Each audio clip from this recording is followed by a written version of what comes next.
오늘 우리가 읽은 말씀은 기드온과 300용사로 너무나도 잘 알려진 유명한 사건을 소개하고 있습니다. 당시 이스라엘 백성들은 미디안의 지배를 받고 있었죠. 이스라엘은 미디안으로 인하여 미약함이 심하였다 할 만큼, 그래서 이 이스라엘 자손이 여호와께 부르짖었다 할 만큼 그들은 미디안 사람들의 지배에 짓눌려서 무능과 탄식에 사로잡혀 있었습니다. 그때 하나님께서 기드온을 찾아오셔서 그를 부르시고 그를 큰 용사라 인정해 주시고 미디안과 더불어 전쟁을 치르게 하십니다. 그래서 기드온이 각지에서 군사들 모았는데 하나님은 너를 쫓는 백성이 너무 많다고 하세요. 그래서 기드온이 너무나도 아마 당황했을 겁니다. 여러분, 이게 무슨 말입니까? 한 사람이라도 더 많아야, 힘을 보태야 전쟁에서 좀 유리할 수 있지 않겠습니까? 사실 그동안 이스라엘 백성들이 기가 죽어 살 수밖에 없었던 이유는 모든 면에서 미디안 사람들에게 부족했기 때문 아닙니까? 숫자도 부족하고 힘도 부족하고 그래서 용기가 없었던 게 사실이었습니다. 근데 이제 기드온이 나타났어요. 그리고 그 주변에 32,000명이 모이게 됩니다. 이제 한번 해볼만 하다 싶었는데 하나님은 너무 많다고 하세요. 그러면서 300명만 남기십니다. 그렇다면 왜 하나님은 300명만 남기셨는가? 이걸 통해서 하나님께서 우리에게 가르쳐 주신 것은 뭔가? 저는 세 가지를 여러분들과 함께 나누고자 합니다. 자, 여러분, 인생은 숫자 놀이가 아닙니다. 하나님만으로 충분함을 믿으셔야 됩니다. 우리 하나님이 함께 계시면 32,000명이 없어도 충분히 미디안을 물리칠 수가 있어요. 그래서 하나님은 너무 많다고 말씀하신 겁니다. 사실 이것이 믿음 없는 사람에겐 납득하기 참 어려운 일이지만 믿음의 눈으로 바라보면 우린 충분히 납득할 수 있고 수긍할 수 있는 일입니다. 하나님이 왜 숫자가 많은지 그 이유를 분명히 말씀하세요. 7장 2절에 보면 여호와께서 기드온에게 이르시되 너를 따르는 백성이 너무 많은즉 내가 그들의 손에 미디안 사람을 넘겨주지 아니하리니 이는 이스라엘이 나를 거스러 스스로 자랑하기를 내 손이 나를 구원하였다 할까 함이니라. 하나님 말씀은 이런 겁니다. 전쟁이라고 하는 게 힘으로 하는 게 아니다. 숫자로 하는 것도 아니다. 내가 너희들과 함께 해야 내가 너희들에게 승리를 안겨줄 텐데 너희가 나를 철저히 의지할 때만이 내가 주는 승리를 맛볼 수 있게 된다는 거죠. 자, 하나님은 여기 보면 분명하게 그들의 손에 미디안 사람을 넘겨주겠다고 약속하세요. 내가 너희들을 이기게 할 텐데 32,000의 군사로 승리하면 너희가 나를 생각하지 않고 자기 힘으로 이겼다고 할 것 아니냐. 그래서 32,000이 너무 많으니 전쟁이 두려운 사람들은 다 돌려보내라고 말씀하세요. 그래서 남은 자가 이제 300명이었던 겁니다. 사랑하는 성도 여러분, 우리가 어떤 일을 할 때 적은 수보다는 좀 많은 수가 훨씬 유리하지 않겠습니까? 사업도 적은 자본으로 한 것보다는 좀 넉넉한 자본이 유용하지 않겠습니까? 특별히 전쟁을 할 때는요, 많은 군사와 우수한 장비가 충분히 동원되어야 좀 더 승리에 더 근접할 수 있지 않겠습니까? 그런데도 하나님께서는 기드온에게 300명만 남기고 나머지는 다 돌려보내라고 하십니다. 그리고 겨우 남은 300명 군사를 가지고 미디안 군대 13만 5천 명을 상대하게 하십니다. 그렇다면 하나님께서 그렇게 하신 이유가 무엇입니까? 여러분, 우리가 신앙생활을 하다 보면 하나님께서 이제는 정말 해결해 주실 법도 한데 계속 우리의 문제를 붙들게 하실 때가 있어요. 사업이라든가 자녀 문제라든가 질병의 문제는요, 그 문제를 가지고 아무리 몸부림치며 기도해도 하나님께서 아무런 응답을 우리에게 보여주지 않으실 때 마치 하나님에 대한 서운한 마음이 들기도 하고 원망이 들기도 합니다. 정말 하나님께서 내 문제에 관심을 갖고 계시는가? 내 문제를 해결해 주실 능력이 있는 분인가 하는 의심이 들기도 하죠. 상대는 13만 5천이에요. 근데 나는 300밖에 갖고 있지 않습니다. 그런데도 하나님은 그것마저 많다고 하시면서 겨우 300명만 남겨주세요. 이처럼 하나님이 일하시는 생각과 방법은 우리의 생각과 방법과 다를 때가 참 많이 있습니다. 기도는 32,000으로도 부족하다고 여기고 있었는데 하나님은 그것마저도 너무 많다, 나머지를 다 돌려보내고 300명만 남기게 하십니다. 그렇다면 이것이 무슨 차이입니까? 도대체 하나님은 지금 무슨 말씀을 하고 계시는 겁니까? 여러분, 하나님이 함께 하시지 않는다면 32,000의 병력도 부족해요. 그런데 하나님이 함께 하신다면 300명 가지고도 절대로 부족한 숫자가 아님을 하나님은 이스라엘 백성들에게, 기드온에게 지금 가르쳐주고 계시는 거예요. 하나님이 함께 하시면 없어 보이고 부족해 보여도 이미 모든 것이 충분하게 갖춰진 겁니다. 그러나 하나님이 없는 사람에게는요, 모든 것을 다 숫자에 의존할 수밖에 없는 거죠. 여러분, 많은 사람들이 인생은 숫자 노름으로 여기고 있습니다. 뒤에서 밀어주는 사람이 없으면 아무것도 못하는 줄 알고 잔뜩 주눅들어 살아갑니다. 가진 돈이 없으면 슬금슬금 남의 눈치만 보고 살아갑니다. 모든 크고 많아야 힘을 쏟는다고 생각을 하고 살아갑니다. 이것이 우리들만의 생각입니까? 그렇지 않아요. 기드온 시대 이스라엘 백성들도 마찬가지입니다. 기드온도 그랬고 이스라엘 백성들도 마찬가지입니다. 그래도 우리에겐 힘이 없다, 아무것도 없다, 우린 부족하다, 그런 생각에 사로잡혀서 정말 처음부터 이 미디안과 싸울 엄두를 내지 못하고 당하고만 살아온 것 아닙니까? 그런데 하나님이 깨달음을 주셨어요. 너희들 왜 아무것도 없다고 생각하느냐? 내가 너희들과 함께 있지 않느냐? 전쟁은 숫자로 되는 것이 아니다. 전쟁은 칼과 창이 있는 것이 아니다. 내가 이 전쟁의 승패를 좌우한다고 말씀하세요. 이제 이것을 깨달았다면 이제 일어나서 미디안과 맞서라는 겁니다. 그렇습니다. 인생은 숫자 싸움이 아닙니다. 하나님의 함께 하심을 믿고 그 하나님의 능력을 믿음으로 승화시킬 수 있느냐 없느냐의 싸움인 거죠. 하나님 말씀하세요. 너는 아직도 부족하다고 생각하느냐? 아직도 멀었다고 생각하느냐? 내가 있지 않느냐? 내가 이미 다 갖추고 있지 않느냐? 내가 너와 함께하고 있지 않느냐? 그렇습니다. 여러분, 학생이 공부 못하는 게 문제가 아니라 자기가 공부하고 있지 않다는 것을 인정하지 않는 것이 문제인 것처럼 우리에게 믿음이 없는 게 아니라 믿음대로 살고 있지 않는 것을 인정하지 못하는 바로 그것이 우리의 문제 아니겠습니까? 미디안의 13만 5천이 문제가 아니라 내게 비록 300밖에 없지만 하나님이 나와 함께 계심을 믿지 못하는 것, 바로 그것이 우리들의 문제 아니겠습니까? 여러분, 오늘 성경을 보면 하나님의 300 용사를 선발하시는 방법이 나와요. 기드온에게 모이던 3만 2천 가운데 전쟁을 두려워하는 사람은 다 집으로 돌려보냅니다. 그래서 남은 사람이 10,000명이에요. 그런데 하나님은 그 10,000명도 너무 많다고 하시면서 그 중에 300명을 추스리시고 9,700명을 다시 집으로 돌려보내세요. 그런데 하나님은 그 300명을 어떻게 줄이셨습니까? 그 9,700명, 집으로 돌아간 9,700명과 300명은 어떻게 나뉘었습니까? 여러분 5절과 6절에 보시면 이에 백성을 인도하여 물가에 내려가매 여호와께서 기드온에게 이르시되 누구든지 개가 핥는 것까지 혀로 물을 핥는 자들은 너는 따로 세우고 또 누구든지 무릎을 꿇고 마시는 자들도 그와 같이 하리라 하라 하시더니 손으로 움켜 입에 대고 핥는 자의 수는 300명이요 그 외 백성은 다 무릎을 꿇고 물을 마신지라. 자, 여러분, 어떤 사람들을 물가로 내보내서 물을 마시겠는데 어떤 사람은 무릎을 꿇고 마셨고 어떤 사람은 그저 무릎을 꿇지 않고 물을 핥아 마십니다. 사실 어떤 자세였는가, 어떤 방법이었는가, 그것이 중요한 것이 아니라 정말 오늘 이 본문이 강조하는 것은 무릎을 꿇은 자 9,700명과 무릎을 꿇지 아니한 자 300명의 차이였음을 우리가 여기서 발견하게 됩니다. 자, 여기는 다분히 상징적인 의미가 담겨 있어요. 우리가 하나님을 놓치게 되면 반드시 숫자 쌓기에 빠지게 돼요. 그래서 돈을 모아두고 내 실력을 쌓고 내 사람 만들기 같은 일에 집착을 합니다. 이것이 세상 사람들이 즐겨 사용하는 방법이고 일반적으로 보편적으로 펼쳐져 있는 세상이 가르치는 원리 아닙니까? 세상이 그런 원리와 방법대로 사는 것, 그것을 성경은 세상을 향해 무릎 꿇는 삶이라고 우리에게 말씀을 하는 겁니다. 여기 보면 무릎을 꿇었다는 말이 나오는데 여기서 꿇었다는 말을 이크라라고 그래요. 근데 이 이크라라고 하는 말은 단순히 신체적인 행위를 나타내는 단어가 아닙니다.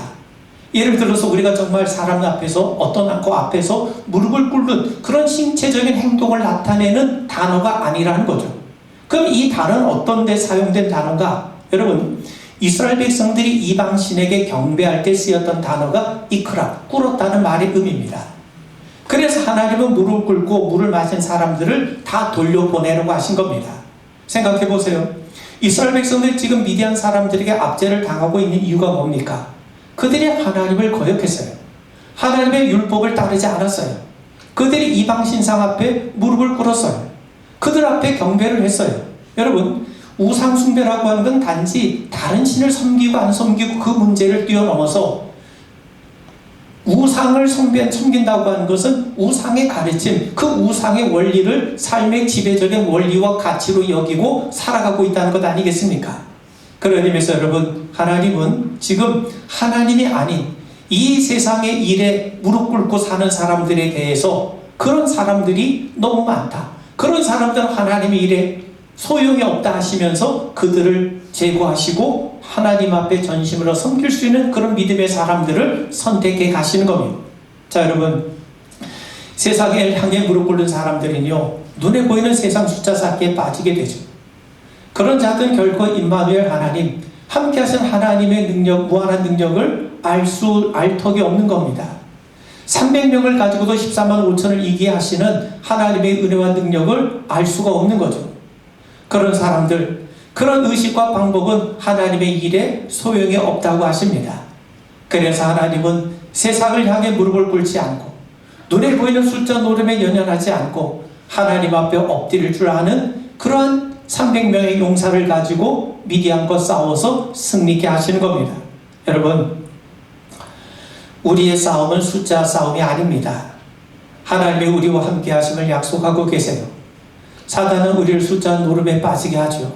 없다, 부족하다, 안 된다, 못한다, 이런 소리만 나오게 합니다. 그런데 하나님이 늘 우리와 함께 하세요. 사실 우리는 뭐가 없어서 못하는 게 아닙니다. 뭔가가 부족하기 때문에 못하고 있는 게 아닙니다.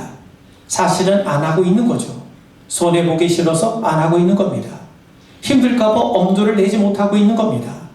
나와 함께 하신 하나님, 그분만으로 충분하다고 하는 그 믿음이 없기 때문에 우리는 주저앉고 있는 것 아니겠습니까? 예수님께서 광야에서 말씀을 하세요. 거기 많은 사람들이 모였는데 문제는 먹을 것이 없었던 겁니다. 예수님이 제자들에게 너희들이 먹을 것을 주라고 말씀하세요.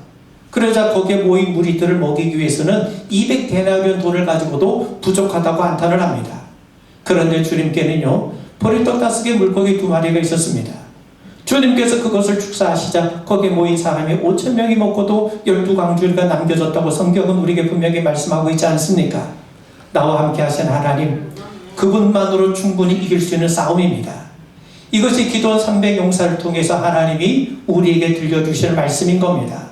이 진리를 깨닫고 복음을 능력으로 드러낼 수 있는 자가 복된 자임을 우리 분명하게 알게 되길 바랍니다. 아멘. 여러분, 하나님은 미디안과의 전쟁의 궁극적인 목적이 승리에 있지 않음을 알길 원하십니다. 지금 이스라엘 백성은 미디안에게 7년 동안 엄청난 고통을 당하고 있어요. 그래서 하나님이 기도원을 부르셔서 확신을 주시고 이제 미디안과 더불어 싸우게 하십니다. 전쟁에 양보가 없죠. 승리해야죠. 그래야 백성들을 구할 수 있고 민족이 평안한 삶을 살 수 있는 것 아닙니까? 그런데 하나님의 생각은 달라요. 전쟁에서 승리하는 것, 백성이 평안해지는 것이 하나님의 궁극적인 목적이 아닌 겁니다. 하나님의 궁극적인 목적이 뭡니까? 백성들이 하나님께로 돌아오는 거예요. 이제 우상숭배에서 돌이켜서 하나님께로 돌아와서 하나님을 찬양하고 그분을 예배하고 그분의 영광을 돌리며 그분의 말씀대로 순종하며 사는 겁니다. 한마디로 말하면 겸손한 자가 되는 거예요. 여러분, 성경에서 말씀하는 겸손이라는 것은요, 모든 일에 하나님을 인정하고 신뢰하는 우리의 삶의 태도를 말합니다. 그래서 하나님은 300명만 남기시고 나머지는 다 돌려보내신 겁니다. 여러분 생각해 보세요. 만약 기드온과 백성들이 32,000으로 전쟁에서 승리하게 되면 그들은 자기들의 능력으로 이겼다고 자랑할 것 아닙니까? 그런 자들이 과연 하나님 앞에 돌아와서 하나님을 예배하고 그분의 뜻에 순종할 수 있겠습니까? 정말 하나님 말씀대로 기뻐하며 살아갈 수 있겠습니까? 정말 그들이 매사에 하나님을 인정하고 그분을 의식하며 그분을 의지하며 살아갈 수 있겠습니까? 과연 그들이 하나님 말씀하실 때마다 기꺼이 순종하는 자, 겸손한 자가 될 수 있었겠습니까? 그래서 하나님이 300명만 남기신 거예요. 그 이유는 뭡니까? 바로 하나님 앞에 겸손한 자가 되라는 겁니다. 자, 여러분, 성경은 우리에게 말씀해요. 잠언 8장에 보면 여호와를 경외하는 것은 악을 미워하는 것이라 나는 교만과 거만과 악한 행실과 패역한 입을 미워하느니라. 또 잠언 18장에 보면 사람의 마음의 교만은 멸망의 선봉이요 겸손은 존귀의 앞잡이니라. 또 야고보서 4장 6절을 보면 하나님이 교만한 자를 물리치시고 겸손한 자에게 은혜를 주신다고 말씀합니다. 생각해 보세요.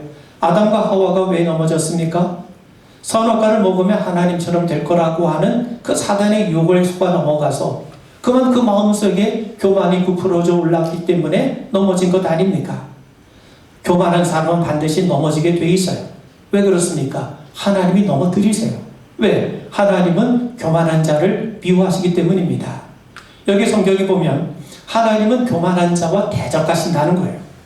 여러분, 하나님이 대적하는 자가, 하나님이 싸우는 자가 사단인데 하나님이 교만한 자를 대적하신다는 건 무슨 말이겠습니까? 교만이야말로 사단의 성품이기 때문에 그런 겁니다. 여러분, 지금까지 이스라엘 백성들이 곤경에 처한 이유가 뭡니까? 사실 교만했기 때문이에요. 하나님 없이도 살 수 있다고 하는 생각 때문에 그들은 하나님을 버리고 우상을 향해 달려간 것 아닙니까? 그런 의미에서 여러분, 교만한 자들은요, 복음의 진리를 들을 수가 없어요. 복음을 거부할 수밖에 없어요.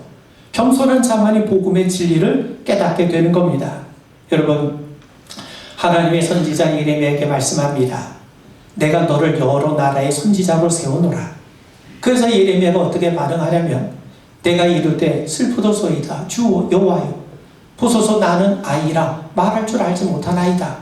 하나님 나를 선지자로 세우셨는데 저는 하나님 앞에 아이에 불과하지 않습니까? 그때 하나님이 그에게 감당할 만한 은혜와 능력을 주시겠다고 약속합니다. 여호와께서 내게 이르시되 보라 내가 내 말을 네 입에 두어놓으라. 하나님이 어린아이와 같은 겸손함으로 나왔던 이 예레미야에게 당신의 말씀을 담으셨다는 거예요. 그 말은 무슨 말입니까? 겸손한 자만이 하나님의 은혜와 능력을 간직하게 되는 겁니다. 여러분, 우리가 사는 이 시대는 자신을 톡톡 튀게 부각시켜야 능력 있는 사람으로 인정받는 시대 아닙니까? 그런데 하나님의 일은 달라요. 하나님은 자신을 낮추는 겸손한 자를 들어쓰기를 기뻐하시는데 이게 바로 겸손의 기적 아니겠습니까? 겸손할 때 우리는 하나님의 은혜를 잃지 않습니다. 겸손의 하나님의 능력이 우리의 것을 떠나지 않습니다. 하나님이 이스라엘 백성들에게 원하시게 바로 이겁니다. 만약 3만 2천으로 이겼다면 그들은 분명 자기들의 능력을 과신하며 교만해졌을 겁니다. 그렇게 되면요, 정작 하나님을 배우질 못해요. 전쟁에는 승리했지만 하나님을 배우질 못합니다. 하나님을 신뢰한 법을 배우지 못합니다. 그렇게 되면 그들은요, 또다시 하나님을 의지하는 대신 우상 숭배에 빠져들어갈 겁니다. 하나님의 은혜와 능력을 잃어버리게 될 거예요. 그렇게 되면 또다시 그들은 이방 민족의 지배를 받게 되지 않겠습니까? 그런 의미에서 여러분, 사사기는 이스라엘 백성들이 겸손하지 못해서 계속해서 이방 민족들의 지배를 받는 모습을 되풀이해서 우리에게 보여주고 있지 않습니까? 그 말은 그만큼 그들이 하나님을 제대로 배우지 못했다는 증거입니다. 그런 의미에서 여러분, 그들이 이방 민족에게 지배를 당하지 않으려면 겸손해야 돼요. 그 겸손은 다른 게 아닙니다. 하나님을 굳게 신뢰하고 의지하는 겁니다. 그래서 하나님은 그들이 겸손해지도록, 그들이 하나님만을 신뢰하고 의지할 수 있도록, 하나님만을 더욱더 굳게 붙을 수 있도록 300명만 가지고 전쟁에서 승리케 하시는 겁니다. 여러분, 진정한 삶의 승리와 풍성함은 하나님을 의지하는 데서 나온다는 것을 오늘 본문은 우리에게 말씀해요. 주님은 우리가 이 땅을 살아가는 것이 자신의 노력과 힘으로 되는 것이 아니라 하나님의 은혜임을 우리 입술을 통해 고백하기를 기다리고 계세요.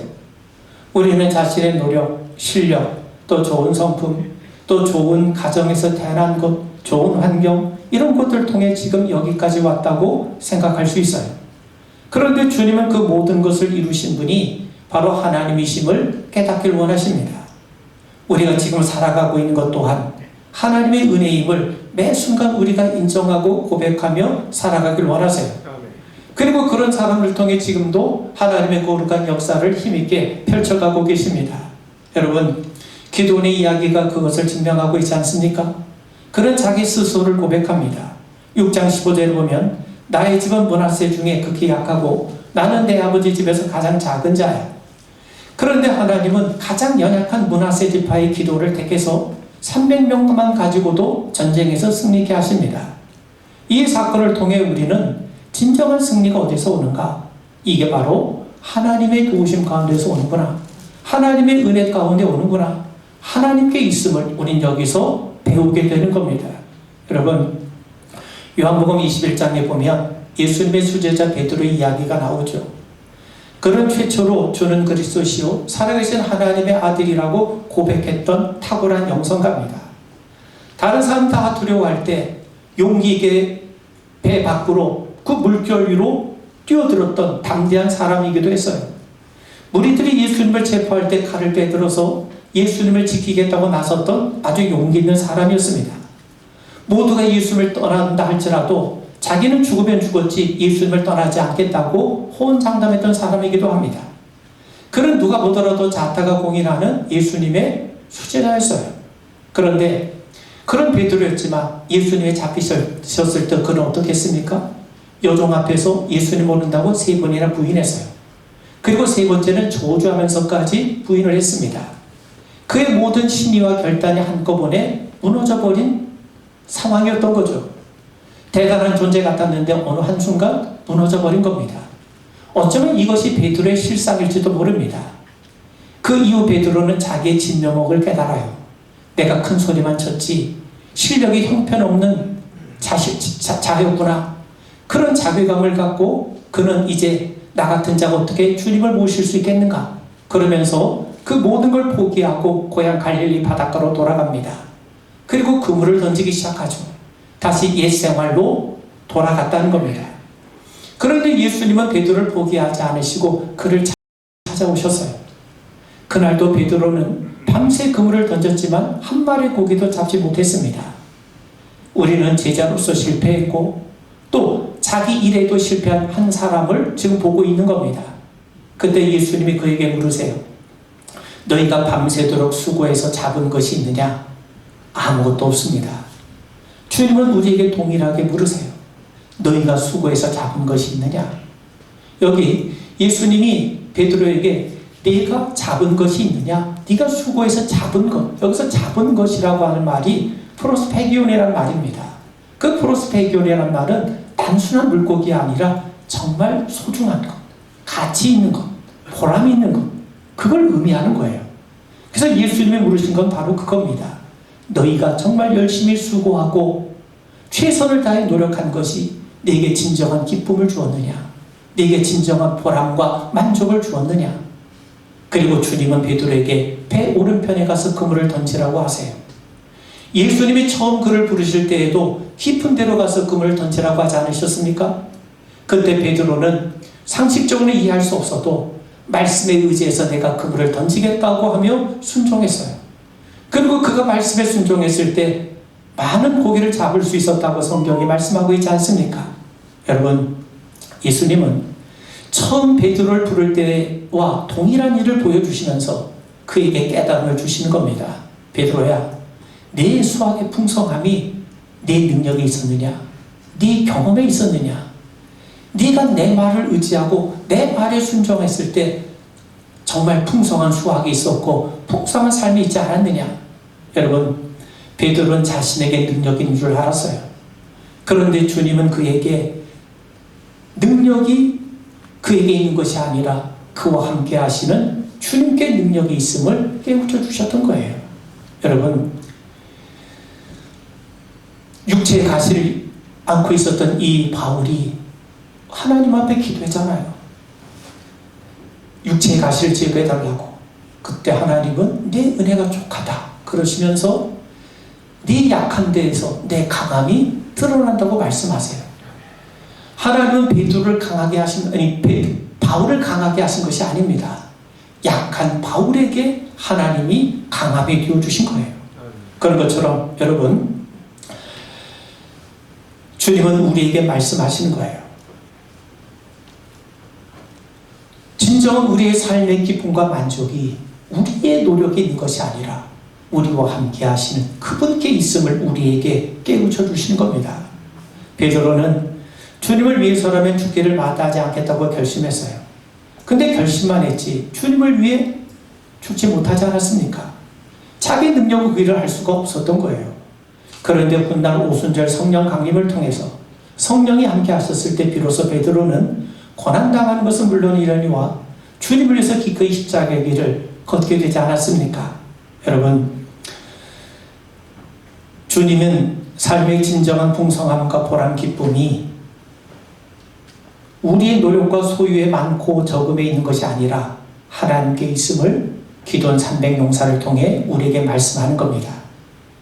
그리고 주님은 기도원이 깨달은 것처럼 베드로가 깨달은 것처럼 동일하게 우리가 깨닫기를 원하고 계세요. 정말 바울의 고백처럼 나의 나 되는 것은 나로 인한 것이 아니라 하나님의 은혜임을 고백받기를 원합니다. 여러분, 과연 우리는 누구의 힘으로 살아가고 있습니까? 내 힘으로 오늘 이만큼 이루었다고 생각하십니까? 만약 내 마음대로, 내 생각대로, 내 뜻대로 살아왔다면 오늘 우리는 이 자리에 오지 못했을 겁니다. 인생의 위기와 변화 끝마다 우리를 인도해 오신 하나님, 그 하나님께서 지금까지 우리를 그때그때마다 붙들어 주지 않으셨더라면 우리의 풍성한 삶도 없었을 겁니다. 여러분, 예수 믿는 사람에게 가장 큰 복 중 하나가 깨닫는 은혜인데, 깨닫는데도 사람마다 유형이 있음을 알게 됩니다. 말씀을 보고 듣는 즉시 믿어지고 깨달아지는 백부장 같은 믿음 사람이 있어요. 예수님이 지나간다는 소문만 들어도 깨달아서 주님 앞에 나와 눈이 떠진 바디메오 같은 사람이 있습니다. 반면 매를 맞을 때 비로소 깨닫는, 물고기 뱃속에 들어가 깨달은 요나 같은 사람이 있어요. 또 매를 맞을수록 완악해져서 아무것도 못하도 눕혀놔야 비로소 깨닫는 느부갓네살 같은 그런 사람도 있게 마련입니다. 그런데 최악의 경우는요, 세상에서 실컷 누리다가 죽고 난 다음에야 비로소 깨닫는 부자와 나사로에 나오는 부자 같은 사람도 있어요. 우리는 과연 어떻습니까? 아무것도 할 수 없는 때가 이르기 전에, 아무것도 할 수 없는 때가 이르기 전에, 정말 오랜 연단 받기 전에 정말 주님 은혜 가운데 빨리 깨닫고 하나님을 더욱더 신뢰해가는 우리 모두가 되길 바랍니다. 세상은 13만 5천이에요. 근데 왜 하나님이 300명만 남겨놓으셨습니까? 하나님 함께 하시면 300으로도 충분합니다. 믿음만으로 충분합니다. 말씀만으로 충분합니다. 복음만으로 충분합니다. 이것을 알아야 우리는 하나님 앞에 겸손해질 수 있고 하나님을 신뢰할 수 있어요. 그리고 그 겸손한 자만이 모든 것이 하나님의 은혜임을 믿고 그분만을 굳게 신뢰하며 의지하며 순종해 갈 수 있는 겁니다. 이와 같은 은혜가 우리의 성도들의 삶을 통해 분명하게 보여지는 역사가 있기를 주의 이름으로 축원을 드립니다. 아멘. 기도하겠습니다.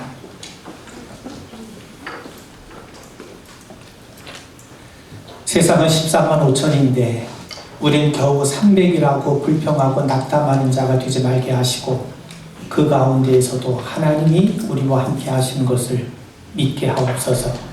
세상 사람들에게는 손가락질을 받는다 할지라도 하나님 앞에 믿음으로 응답해 나가는 것이 하나님을 기쁘시게 하는 일임을 기억하게 하시고 그것이 하나님 앞에 궁극적인 승리임을 우리 모두가 확신하며 나아가는 우리 성도들 되게 하옵소서. 예수님 이름 받들어 간절히 기도하옵나이다. 아멘.